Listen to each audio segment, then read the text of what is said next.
하나님의 말씀은 골로새서 4장 6절 말씀입니다. 신약 성경 328쪽입니다. 골로새서 4장 6절 말씀입니다. 신약 성경 328쪽입니다. 제가 읽도록하겠습니다. 너희 말을 항상 은혜 가운데서 소금으로 맛을 냄과 같이 하라. 그리하면 각 사람에게 마땅히 대답할 것을 알리라. 아멘. 장마철 비도 내리고 또 여름에 이렇게 후덥지근한 그런 날씨가 또 계속되고 있는 것 같습니다. 보니까 또 오랜만에 이렇게 오신 분들도 있어서 참 반갑게 이렇게 생각합니다. 자, 우리 한번 앞뒤 좌우로 해서 우리 서로에게 한번 이렇게 인사했으면 좋겠습니다. 여름에 늘 건강하시기 바랍니다. 당신을 만나니 참 반갑습니다. 한번 이렇게 인사했으면 좋겠습니다. 또 오랜만에 오신 분 정말 이렇게 또 환영합니다. 옛날에 인정이 많은 부자 한 사람이 살았습니다. 이 부자는 동네 한 가난한 목수에게 이렇게 이야기했습니다. 우리 부부가 멀리 여행을 몇 달 동안 다녀올 테니 건축비 비용은 걱정도 조금도 하지 말고 아주 멋진 집 한 채를 지어주시게 라는 그 말을 남기고 길을 떠났다라고 합니다. 자, 이 목수는 이 기회에 이 부자를 속여서 큰 이윤을 남기기로 결심하고 임금을 줄이기 위해서 한 번도 건축 경험이 없는 사람을 인부로 쓰고 또 싸구려 건축 자재를 써서 날림 공사로 집을 지었습니다. 그런데 겉으로 보기에는 번듯하게 그럴싸하게 집을 지었습니다. 드디어 부자가 돌아왔습니다. 목수는 이렇게 이야기했습니다. 정말 최선을 다해서 이 집을 지었습니다 하면서 그 집의 열쇠를 건네 주었습니다. 그러자 부자는 그 열쇠를 목수에게 다시 도로 주면서 이렇게 이야기했습니다. 이 집은 내가 자네한테 주는 선물이네 라고 이렇게 이야기했습니다. 이 말을 들은 목수는 땅을 치면서 크게 후회했다라고 이렇게 합니다. 한 철학자는 이렇게 이야기했습니다. 언어는 존재의 집이다라고 이렇게 이야기했습니다. 부정적이고 파괴적이고 공격적인 언어를 쓰는 사람은 부실한 자재로 집을 짓는 것과 같다. 하지만 긍정적이고 건설적이고 친절한 언어를 쓰는 사람은 좋은 자재로 집을 짓는 것과 같다라고 이렇게 말을 했습니다. 손이나 발보다 빠른 것이 바로 이 말입니다. 말의 속도는 굉장히 빠릅니다. 그래서 손이나 발이 나가기 전에 먼저 불쑥 말이 먼저 튀어 나가는 것을 보게 됩니다. 이 말의 속도를 총알과도 같다라고 이렇게 이야기를 합니다. 총알을 잘못 맞으면 오발이 됩니다. 말도 실수가 되면 전쟁이 나기도 하는, 큰 다툼이 나게 만들기도 하는 그런 말이 되는 것을 보게 됩니다. 말이 인격이다라는 그런 말이 있습니다. 우리가 그 사람을 볼 때 그 사람의 인격을 볼 수 있는 것이 무엇이 있겠습니까? 때로는 얼굴을 보면서 착하다라고 이렇게 평가를 합니다. 그런데 그 사람이 안 착할 수도 있습니다. 그런가 하면 그 사람의 소유나 학력, 능력을 보면서 그 사람의 인격을 평가하기도 합니다. 그러나 그것으로는 그 사람의 인격을 알 수 없는 것을 보게 됩니다. 말이 마음의 창이라는 그런 말이 있습니다. 이 말로 사람의 인격이 드러난다라는 그런 말을 우리는 듣곤 합니다. 말을 하는 것을 보면 그 사람의 됨됨이를 알 수 있습니다. 말을 하는 것을 보면 그 사람의 품성에 대해서 알 수 있습니다. 말을 하는 것을 보면 그 사람이 어떤 사람인가, 그 사람의 인격에 대해서 알 수 있다 하는 것입니다. 우리 잠언 17장 28절 말씀을 함께 읽어보도록 하겠습니다. 함께 읽습니다.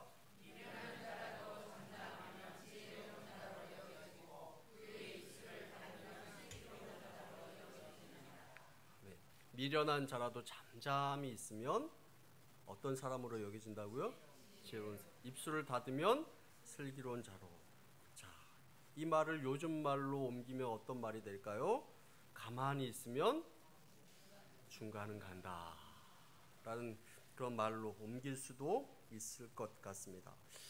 말하지 않으면 잘 모르고 말하지 않으면 괜찮아 보일 수도 있는데 이 말을 함으로 인해서 그 속에 있는 것이 다 드러난다 하는 그런 뜻을 가지고 있는 것입니다. 그래서 우리가 어떤 말을 하느냐 하는 것이 우리의 모습을 드러내게 되어 있습니다. 내가 어떤 말을 하느냐가 내 마음의 상태를 이야기합니다. 그래서 성경 누가복음 6장 45절 말씀을 보면 우리 함께 읽도록 하겠습니다. 선한 사람의 마음에 선을 내고 악한 자는 그 쌓은 악에서 악을 내네. 이는 마음에 가득한 것을 입으로 말함이니라. 우리의 마음에 있는 것들이 우리의 입술에서 흘러나오게 되어 있습니다. 그것이 내 마음의 창이 되고 우리의 인격이 된다라고 이렇게 이야기를 합니다. 선한 마음을 가진 사람은 선한 말을 합니다. 악한 마음을 가진 사람은 악한 말을 하게 되어 있습니다. 거짓된 마음을 가진 사람은 거짓말을 할 수밖에 없습니다. 부정적인 마음을 가진 사람은 부정적인 말을 할 수밖에 없는 것입니다.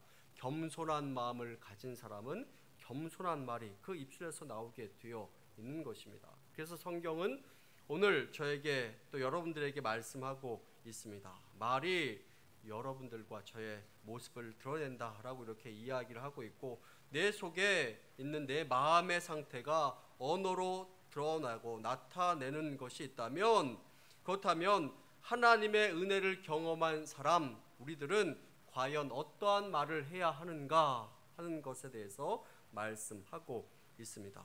오늘 읽었던 말씀 다시 한번 우리 골로새서 4장 6절 말씀을 함께 읽어보도록 하겠습니다. 함께 읽습니다. 너희 말을 항상 은혜 가운데서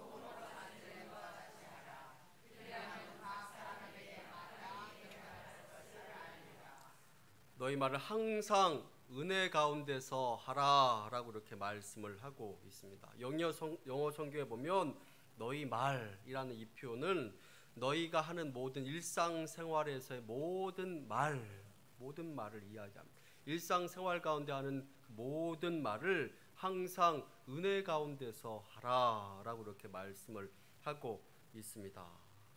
자, 우리가 은혜로운 말을 할 수 있는 그 첫 번째 원리 그것이 무엇일까 하는 것에 대해서 함께 나누어 보기를 원합니다.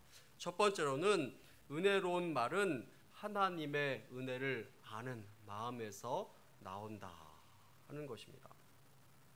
내 안에 있는 것이 나의 밖에 나오는 것이기 때문에 내 마음이 어떤 마음인가 어떤 상태인가 하는 것이 중요하다라고 이렇게 이야기를 하고 있습니다. 여러분 내 마음의 상태가 어떤 마음의 상태일까요? 성경에서는 이렇게 말씀합니다. 에레미야 17장 9절 말씀에 보면 만물보다 거짓되고 심히 부패한 것은 마음이라 누가 능히 이를 알리오마는 이렇게 말씀하고 있습니다. 우리의 마음이 만물보다 거짓되고 심히 부패된 것이 우리의 마음이다 라고 이렇게 말씀을 하고 있습니다.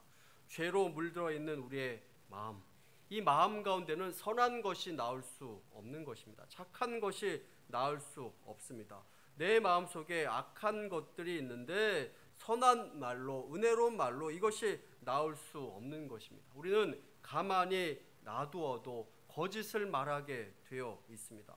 가만히 있어도 내가 원하는 것을 얻기 위해서 다른 사람들을 다른 말로 꿰는 그런 말을 내기도 하는 것을 보게 됩니다. 우리는 가만히 있어도 남에게 해를 끼치는 그런 말을 하게 되어 있는 것을 보게 됩니다. 그래서 잠언 12장 6절 말씀에는 이렇게 이야기를 하고 있습니다. 함께 읽겠습니다. 악인의 말은 사람을 엿보아 피를 흘리자 하는 것이거니와 정직한 자의 입은 사람을 구원하느니라.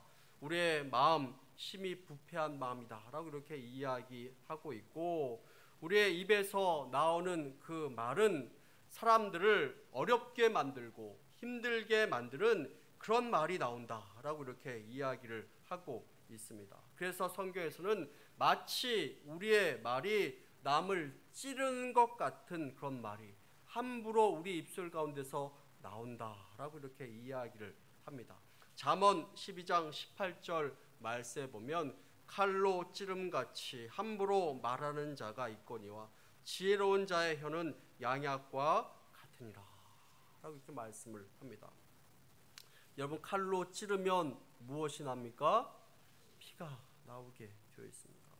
그리고 그 후에는 뭐가 남습니까? 상처가 남게 되어 있는 것입니다. 우리는 말로 이처럼 다른 사람을 피 흘리게 만들고 상처가 남게 하는 것을 보게 됩니다. 우리의 말로 받은 그 상처 때문에 다른 사람이 괴로워합니다. 그 인생이 받는 고통을 성경에서는 말씀하고 있습니다. 말의 이 문제는 믿는 사람들뿐만이 아니라 신앙생활을 하지 않는 모든 사람들 가운데 존재하는 그런 문제다라는 것입니다. 그래서 성경에서는 이렇게 말씀합니다. 야고보서 3장 6절 말씀에 보면 우리 함께 읽어보도록 하겠습니다. 함께 했습니다. 이것으로 우리가 주 아버지를 찬송하고 또 이것으로 아버지의 형상 자, 여기에서 이것으로 우리가 주 아버지를 찬송하고 이것으로 하나님의 형상을 지음받은 사람을 저주하나니 라고 이렇게 이야기합니다. 여기서 퀴즈 하나 내도록 하겠습니다. 여기에서 말하는 이것은 무엇을 이야기할까요? 이것은 바로 우리의 말, 우리 입술 가운데서 나오는 말, 우리의 혀를 이야기하고 있는 것입니다.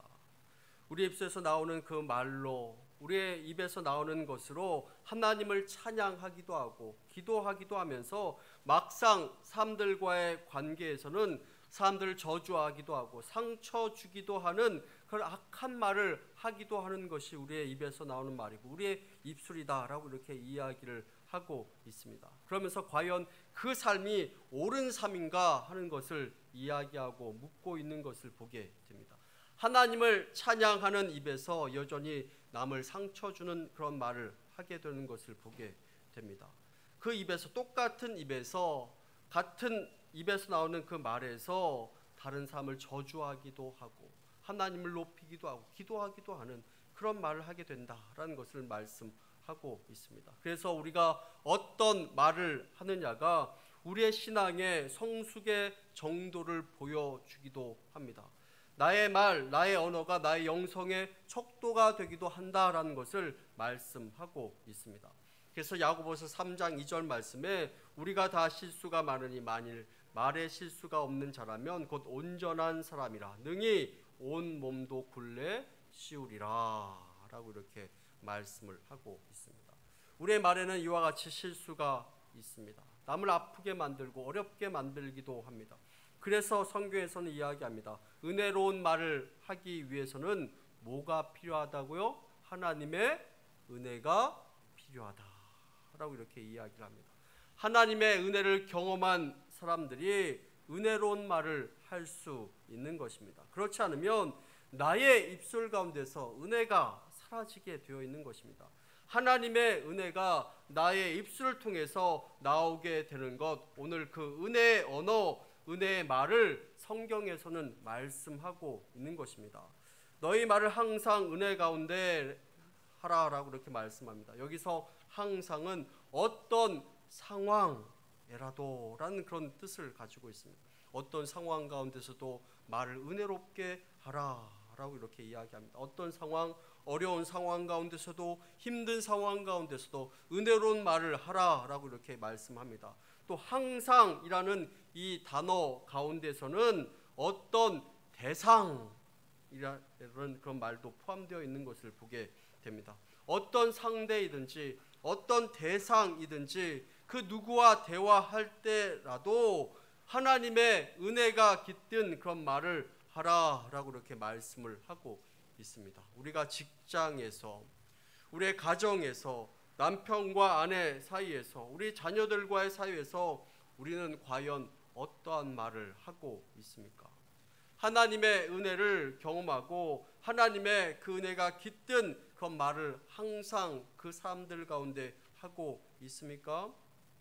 어떤 상황에서도 어떤 대상 가운데서도 은혜로운 말을 하라라고 이렇게 성경에서는 말씀하고 있습니다. 여러분 입술 가운데는 어떤 말을 하고 있고 어떤 말이 나오고 있습니까? 어떤 은혜를 나누는 그런 삶을 살아가고 있습니까? 하나님의 은혜가, 하나님의 그 풍성한 은혜가 여러분들 입술 가운데서 흘러 넘치는 그런 삶을 살아가고 있습니까? 하나님의 은혜를 아는 그 사람이 비로소 은혜로운 말을 할 수 있음을 성경에서는 말씀하고 있습니다. 내 안에 은혜가 없으면 내 입술에서 은혜가 사라져 버립니다. 내 입술에 은혜가 없으면 내 마음에 곧 은혜가 메말라 있음을 이야기하고 있는 것입니다. 하나님께서 주신 그 은혜 가운데 깊이 잠겨 있을 때 그 하나님께서 주시는 은혜가 내 입술을 통해서 다른 사람들에게 전달된다라는 것을 성경에서는 이야기하고 있습니다. 그렇다면 우리는 질문을 해봅니다. 은혜로운 말은 과연 어떠한 말입니까? 오늘 말씀해 보니까 은혜로운 말은 듣는 사람에게도 은혜를 끼치는 말, 그 말이 바로 은혜로운 말이다 하는 것입니다. 우리 에베소서 4장 29절 말씀을 함께 읽어보도록 하겠습니다. 함께 읽습니다.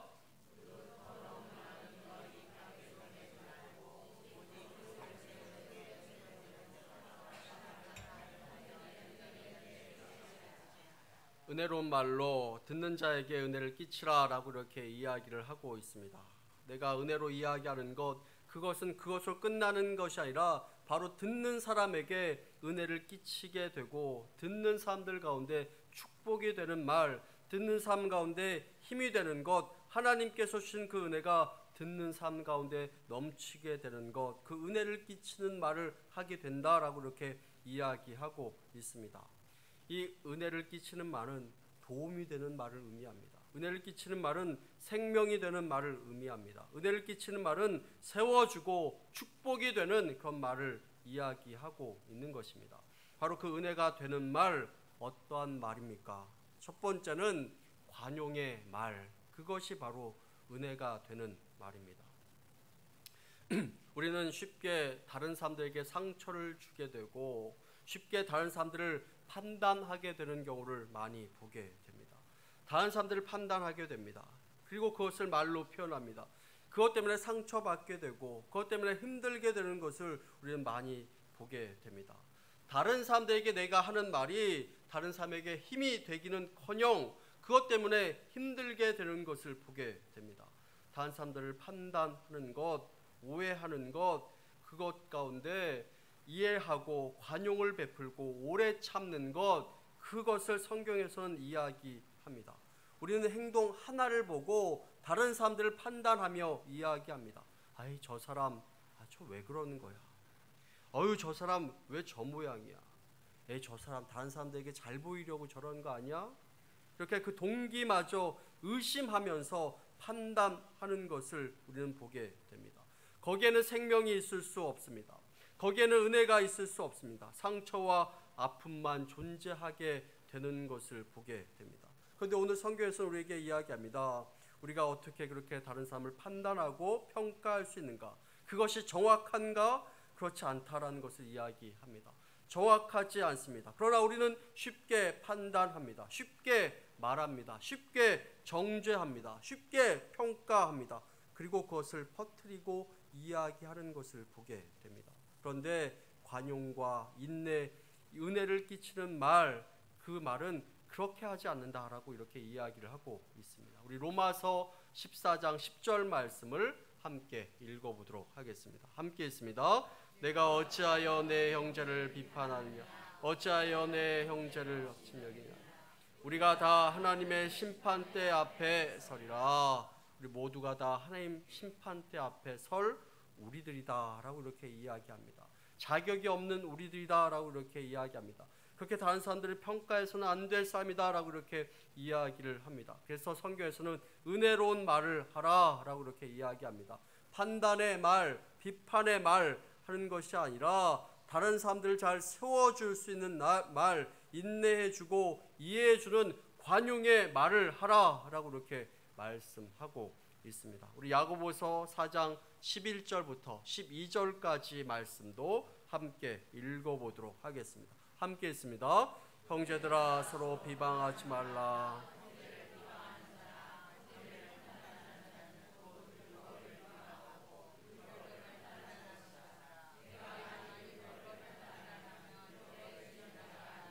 재판관입니다. 입법자와 재판관은 오직 한 분이시니 능히 구원하기도 하시며 멸하기도 하시느니라. 너는 누구기에 이웃을 판단하느냐. 우리는 서로 이렇게 사랑하는 그 사이면서도 얼마나 쉽게 다른 사람들을 판단하고 비판하게 되는지 모릅니다.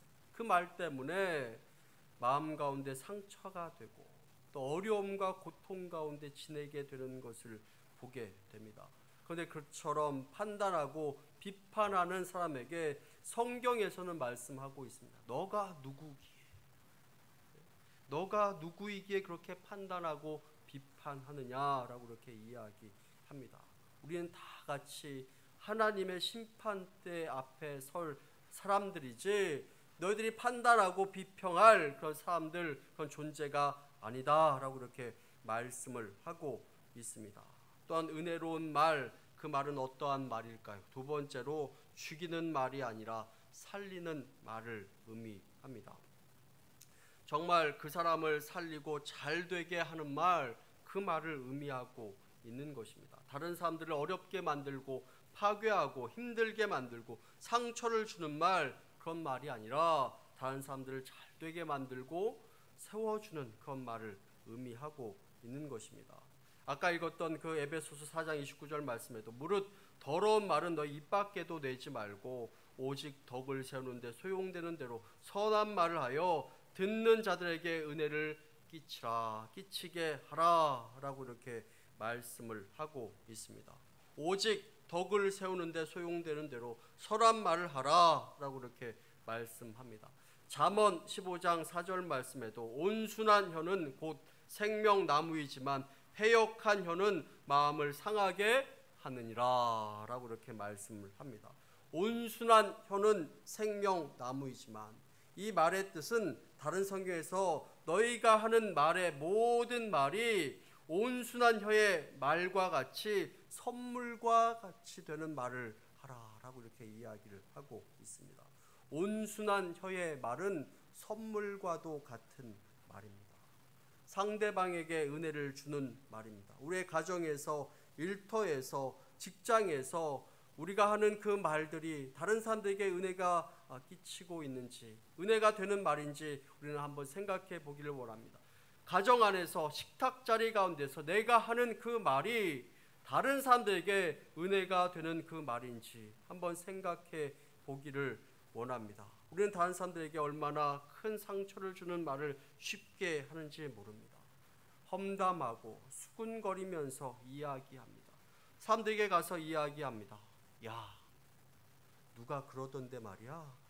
라고 이렇게 말하면서 그 말을 쉽게 이야기하고 전하게 되는 것을 보게 됩니다. 그런데 그 말이 사실이 아닐 수도 있습니다. 그런데 그냥 전해버리는 것입니다. 그 어떤 말도 내가 전하는 사람이라면 그 말도 나의 가운데, 나의 삶 가운데 책임이 있다라는 것을 우리는 기억해야 하는 것입니다.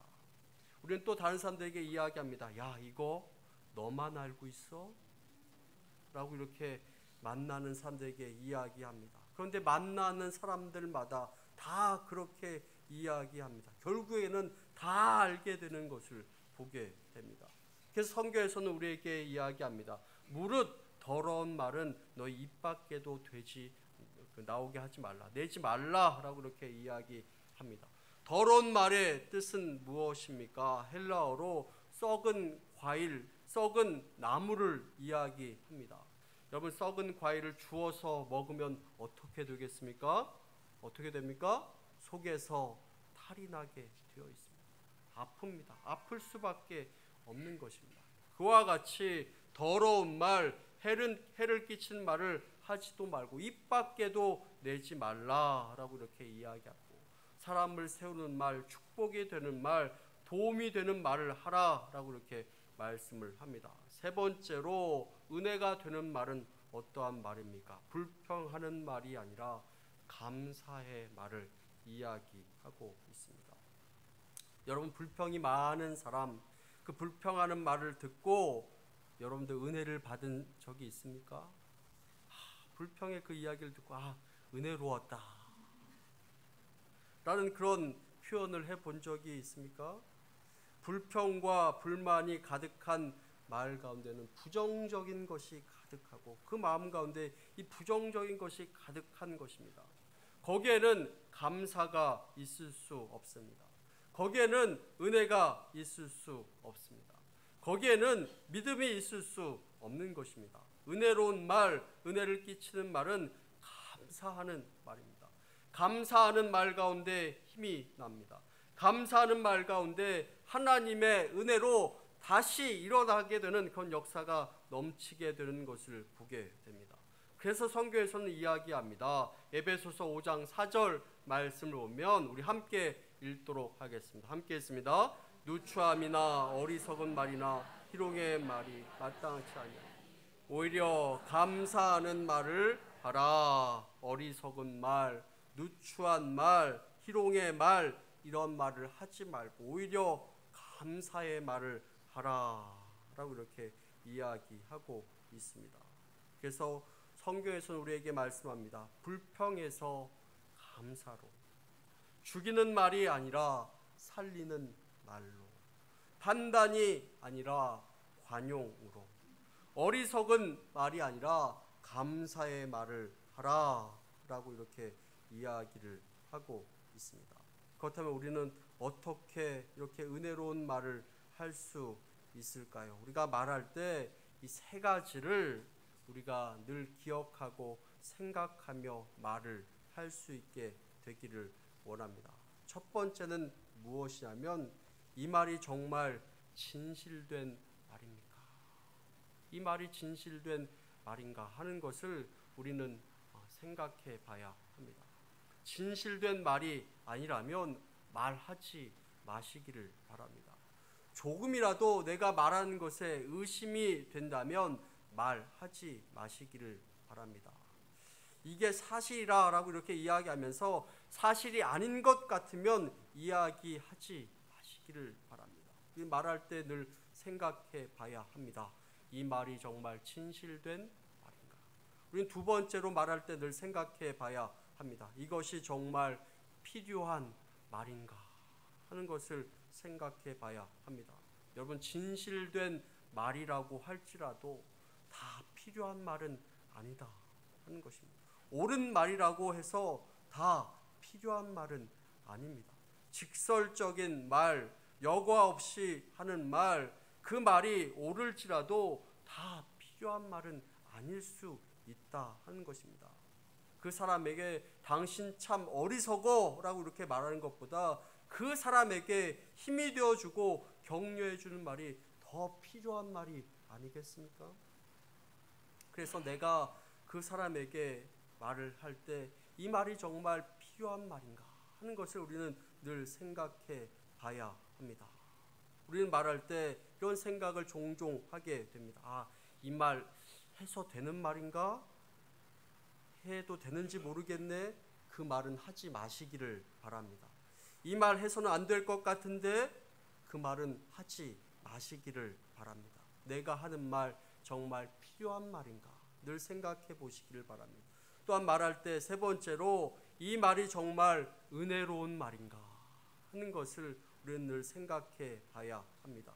똑같은 내용, 똑같은 말을 전하더라도 얼마나 큰 차이가 있는지 모릅니다. 내가 하는 말, 내 선한 마음이 드러나는 말인지, 살리는 말인지, 은혜로운 말인지 우리는 늘 생각해 봐야 하는 것입니다. 그러므로 우리는 말할 때 늘 생각해 봐야 합니다. 이 말이 진실된 말인가? 이 말이 정말 필요한 말인가? 이 말이 정말 은혜로운 말인가? 진실된 말입니까? 정말 필요한 말입니까? 정말 은혜가 되는 말입니까? 우리가 말할 때 은혜로운 말을 할 수 있게 되기를 간절히 원합니다. 하나님의 은혜 가운데 나오는 말을 할 수 있게 되기를 원합니다. 그 말을 통해서 우리 직장에서, 가정에서, 우리 자녀들과의 관계에서 그 사람을 세워주고 격려해주고 생명이 되어주고 축복이 되어주는 그런 말을 할 수 있게 되기를 원합니다. 그래서 오늘 성경에서 이야기한 것 같이 너희 말을 항상 소금 친 것 같이 잘 맛을 내는 말을 하라. 은혜 가운데 말을 하라라고 하는 그 말을 우리가 실천할 수 있게 되기를 원합니다. 그래서 우리 입술에서 나오는 모든 말, 모든 언어로 하나님 앞에 기쁨으로 은혜로 나아갈 수 있는 저와 여러분들 다 될 수 있게 되기를 간절히 축원합니다. 우리 다 함께 기도하기 원합니다. 다 함께 기도할 때 하나님, 다른 사람에게